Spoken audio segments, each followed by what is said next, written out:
कैसी है? बहुत अच्छी है। नहीं, हम बोल लेते हैं। गरुड़ जो थे वो भगवान विष्णु के वाहन थे, तो माने कहा जाता है। और गरुड़ को जो है पृथ्वी पे सबसे बड़ा मात्र और पिता भक्त का वो था, उपाधि थी। मतलब अब सब लोग जानते हैं, सब कहते हैं कि इसको मृत्यु के बाद ही पढ़ना चाहिए, जबकि ऐसा कुछ नहीं है। अभी सब अनभिज्ञ है, सब रोज गरुड़ की पूजा करते हैं, डेली अपने घर में। आप लोग लेकिन नहीं करते, कैसे अभी बता रहे, रोज करते हैं, लेकिन किसी को मालूम नहीं कैसे करते हैं। अगर इतना बड़ा मातृ भक्त था तो उसको पूजा का अधिकार मिला, तो उसने भगवान से पूछा। वो मनुष्य था, मतलब ऋषि कश्यप, और उनकी माता का नाम था विंता। उनके पुत्र थे गरुड़। गरुड़ दो भाई थे, अरुण और गरुड़। तो जो मतलब कश्यप ने 2 अंडे दिए थे, तो उन्होंने, उनकी 2 पत्नियां बहुत थी उनकी, तो विंता ने अरुण जो थे उनके बड़े भाई थे। अरुण के बारे में भी कोई नहीं जानता, फिलहाल अभी गरुड़ को बताते हैं। तो वो अंडा वो पहले फोड़ दी थी, तो गरुड़ जो है अविकसित पैदा हुए। ये 1000 साल तक अंडे में थे गरुड़, और ये जब ये पैदा हुए तो इनकी माता दासी बन गई, अपनी ही बहन की। इनका श्राप था, इनके बड़े पुत्र ने ही दिया था। तो गरुड़ के जीवन का पहला उद्देश्य था अपनी माँ को दासता से मुक्त कराना। तो जब उन्होंने होश संभाला, तब सोचते थे मेरी माँ दासी क्यों बनी, इनको कैसे आजाद करे, कैसे वो करे। इसी धुन में वो मतलब भगवान वो वैकुंठ तक पहुँच गए। वहाँ पे गए तो उस समय समुद्र मंथन हो रहा था, मतलब मेरा ही बच रहा है जनक। तो वहाँ पे गए तो शेषनाग मिले उनको। अब देखिए, शेषनाग भी गरुड़ के ही भाई थे, मतलब इनकी भी माता थी कद्रू। नाग देवी कही जाती है, क्योंकि सारे नागों की जननी वही है, इनके साथ ही था। तो वहाँ पे गए तो इनको भाई विष्णु भगवान उसमें थे। तो ये हुआ कि लक्ष्मी जी क्यों चली गई, दुर्वासा ऋषि के श्राप से मतलब श्री की हानि हो गई थी, तो लक्ष्मी जो है क्षीर सागर में चली गई। तो जब इन्होंने, गरुड़ ने कहा कि मुझे अपनी माता को दासता से मुक्त कराना है, इसका कोई तो रास्ता होगा।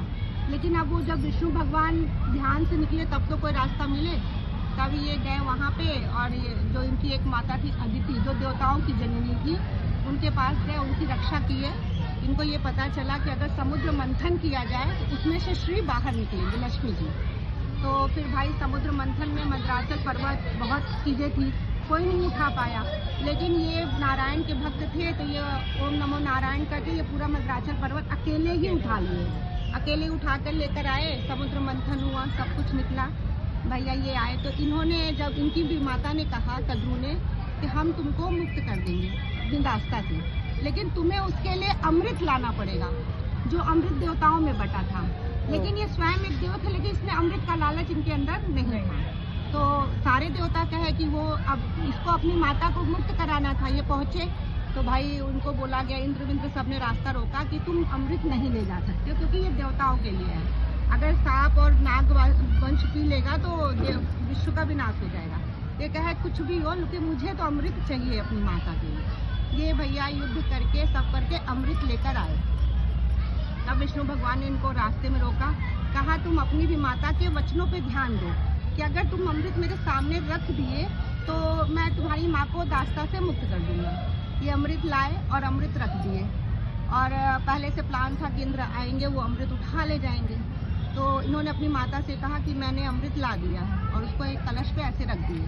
तो वो कहे कि ठीक है। ये उसके भाई सब लोग झपटने लगे, कच्छप हो गए, ये सब जितने नाग थे, काली और वो सब उसी में।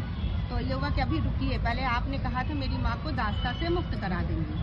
तो उन्होंने वो क्या बोलते हैं कि ठीक है भाई, दास्ता से मुक्त कर नहीं, आप वचन दी है और पहले पूरी विधि विधान से मेरी माँ को और मुझे दास्ता से मुक्त कराइए, तभी मैं आपको अमृत छूने दूंगा। उसने पूरा अपना विधि विधान से उनको दोनों लोग को दास्ता से मुक्त करा देते हैं।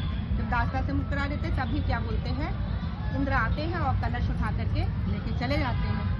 4 बूंद अमृत उस पर गिर जाता है। लेकिन अब सारे सांप एक साथ पीने के चक्कर में क्या होता है, वही अमृत फैल जाता है। जो आपका कुंभ और सब लगता है, वही गरुड़ के द्वारा लाया हुआ अमृत की 4-5 बूंदे थी, जो जगह जगह फिर वो उठा करके गरुड़ उसको लेके हवा में उड़ जाते हैं। और इनकी यहाँ कहानी खत्म हो जाती है कि हाँ भाई गरुड़ मतलब वो उससे वो हो गए। उसके बाद ये विष्णु भगवान का बहुत करते हैं तपस्या कि हम इनके वाहन बन सके, लेकिन इनके अंदर वो शक्ति नहीं आ पा रही थी कि जिससे ये उनके वाहन का उनका भार वहन कर पाए। तो फिर क्योंकि इनके अंदर थोड़ा थोड़ा घमंड भी आ गया था, तब ये विष्णु भगवान से कहते देखो पृथ्वी पे जो जन्म लिया उसको मृत्यु तो मिलनी ही मिलनी है, और तुम अपनी माता के लिए कोई इस हद तक जा सकता है, उसकी अमृत की एक बूंद भी उन्होंने पी नहीं, उनके मन में ये लालच नहीं आया क्या तुम विश्व में माता पिता के सबसे बड़े भक्त कहे जाओगे।